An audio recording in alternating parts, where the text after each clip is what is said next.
Today we are going to discuss about first order low pass filter. Our aim is to design and realize Opamp based first order Butterworth low pass filter for a given cutoff frequency and to verify the frequency response characteristics. So the apparatus required would be your resistors, capacitors, Opamp, DC power supply, breadboard, then connecting wires, and CRO. Your low pass filter allows only low frequency range of signals, low frequency signals, and whereas high frequency signals are attenuated. The circuit diagram of low pass filter looks like this. You have RC, which is connected across non-inverting terminal of the Opamp, and output is taken across your terminal 6, and the frequency response characteristics would be like this. If you see, it allows low frequency signals, and at whenever F is frequency is less than your FH, which is your cutoff frequency or higher cutoff frequency, whenever it is less than FH, the gain is constant and it is high. At F is equal to FH, your gain reduces by minus 3 dB. And after, whenever frequency is greater than FH, in that case the gain starts to reduce drastically.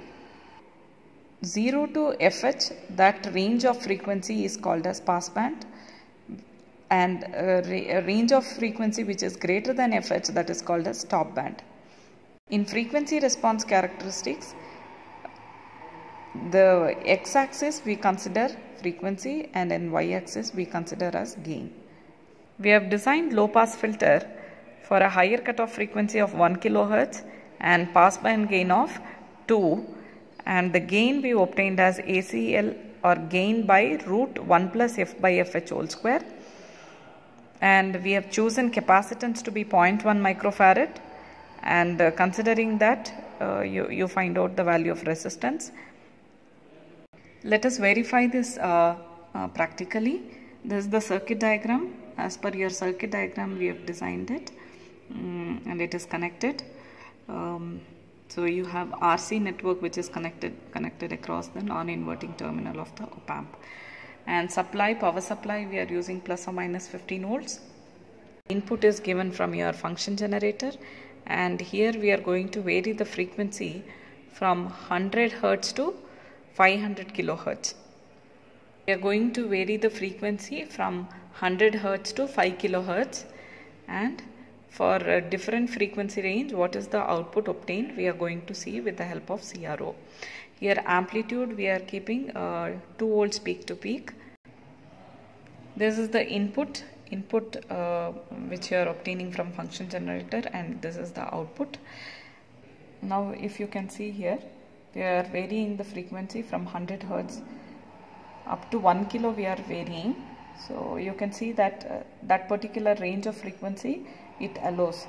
So the output is maximum and it is constant. From this you can say that gain is maximum and it is constant. Now from 1 kilo up to 5 kilohertz we are varying. You will see the variation in the output.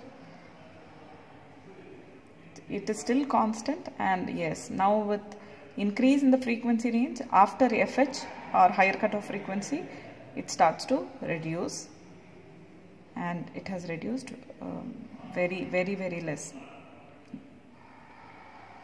Frequency is very less now.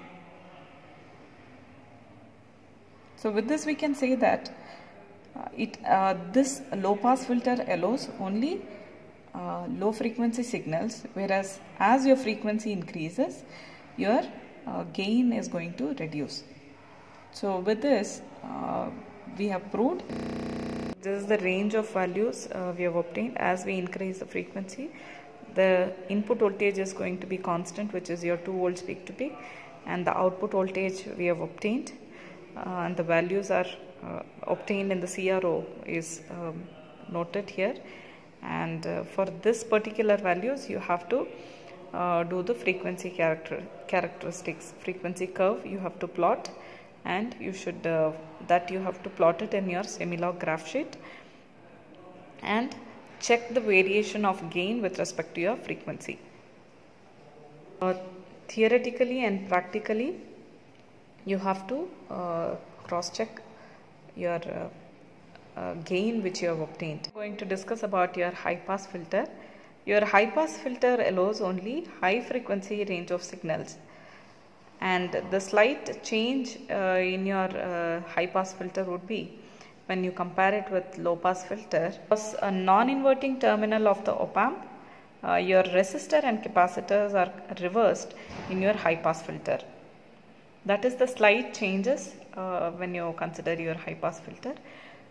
Your high pass filter allows only high frequency range of signals, and this particular range of signals which it allows would be called as pass band. And if you see here in your frequency response characteristics, across your x-axis you have frequency and in y-axis you have gain. So when you plot this graph from 0 up to FL, up to your FL, this range of frequency would be called as stop band, wherein this range of frequency would not be allowed in your high pass filter. Whenever the frequency goes greater than your FL, which is your low cutoff frequency, that particular range of frequency your high pass filter allows, and that range we call it as pass band. And at this particular period it is going to be constant. Your gain is going to be constant even if you increase the frequency. We have designed your first order high pass filter for the cutoff frequency of 1 kHz and the pass band gain of 2, keeping capacitance as 0.1 microfarad, and the gain which you obtain would be A into F by FL divided by 1 plus J into F by FL. So the connections are made as per your circuit diagram.